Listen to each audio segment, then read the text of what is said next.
mendukung program Nawacita Presiden Jokowi mewujudkan ketahanan pangan dan air nasional.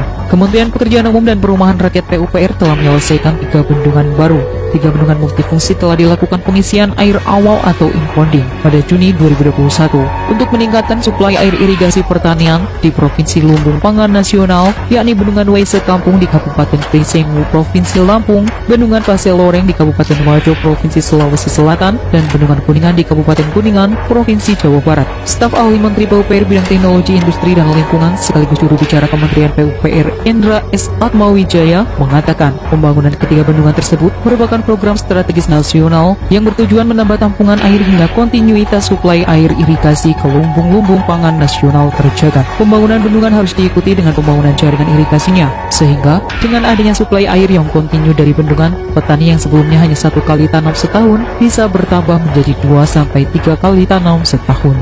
Dengan dibangunnya bendungan serta bending dan kelengkapan jaringan irigasi yang bersumber dari bendungan diharapkan dapat membantu petani untuk meningkatkan intensitas tanamnya jika dibandingkan dengan metode tanda hujan yang hanya 1 kali tanam dalam setahun. Bendungan Waise Kampung memiliki kapasitas tampung 68 juta meter kubik yang akan dimanfaatkan untuk penyediaan air irigasi seluas 72.707 hektar di daerah irigasi sekampung seluas 55.373 hektar dan menambah areal irigasi di Rumbia Extension seluas 17.334 hektar. Pembangunannya dibagi menjadi 4 paket pekerjaan, yakni paket 1 dan 3 dengan kontraktor PT PP, PT Aspri KSO, paket 2 oleh PT Waskita Karya, PT Adikarya KSO, dan paket 4 oleh PT Waskita Karya. Selain mendukung kebutuhan pangan di Provinsi Lampung, Bendungan Waise Kampung dengan luas genangan sebesar 800 hektar juga dapat dimanfaatkan sebagai infrastruktur pengendalian banjir di Provinsi Lampung sebesar 185 meter kubik per detik karena terintegrasi dengan Bendungan Batu Tegi dan Bendungan Marga 3 ongoing. Bendungan multifungsi ini juga berpotensi sebagai penyedia air baku untuk Kota Bandar Lampung, Kota Metro, dan Kabupaten Lampung Selatan sebesar 2.482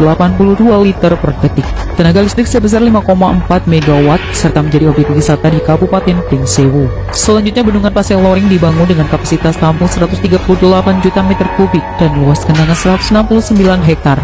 Bendungan Pasir Loreng telah diterpadukan pembangunannya dengan bendung dan jaringan irigasi Kilireng yang mampu mengairi areal persawahan seluas 8.510 hektar. Bendungan ini juga berpotensi sebagai sumber air baku untuk 4 kecamatan di Kabupaten Wojo sebesar 200 liter per detik. Infrastruktur pengendali banjir wilayah hilir Sungai Kilireng sebesar 1000 meter per detik. Pengembangan sektor perikanan air tawar dan pariwisata serta konservasi sumber daya air pada kawasan Greenbelt. Bendungan ketiga yang mulai dilakukan pengisian air adalah Bendungan Kuningan di Jawa Barat dengan kapasitas tampung 25,9 juta meter kubik dan luas genangan 221,59 hektar. Bendungan ini akan menyuplai air bagi daerah irigasi seluas 3.000 hektar di beberapa daerah Jawa Barat bagian timur dan sebagian untuk Jawa Tengah. Selain irigasi, manfaat lainnya adalah menjadi sumber air baku bagi Kabupaten Kuningan sebesar 0,30 meter kubik per detik, mereduksi debit banjir sebesar 213 meter kubik per detik, dan potensi sebagai sumber tenaga listrik 0,50 megawatt.